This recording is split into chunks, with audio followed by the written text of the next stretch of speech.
After doing labor for 4 good years, I decided to quit and learn Yahoo for a better future. Are you playing?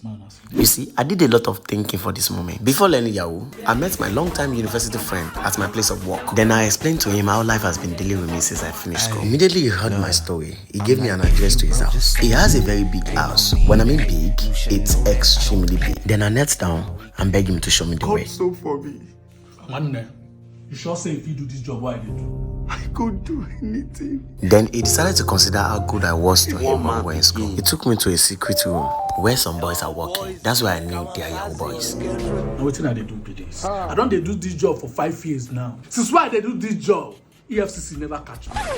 And I go do this job till I die. He noticed the fear on my face, then he did this. Go and think about it. I left the house without hesitation. Then I got into a deep thinking. Yahoo is not something I would love to do. What if I get arrested? What if I end up in prison? I messaged that CL. They asked me say where they live. I say America. He say where for America? I tell her say London. Then I realized most boys in Lagos are doing it. Since why they do this job, EFCC never catch me. So I decided to be a man and join the business. But before that, I told my mom to pray for me. As an African mother that cares so much about her son, she took me to a pastor for a serious prayer and then to an affair. Then I personally visited an herbalist I met online. And the first day I joined, this happened. Anybody, go down! Go down! Where?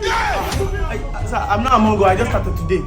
Started what? No, Daddy. Shut up! Started what? I just started. Daddy. I'm Yeah, not- move. Look at this.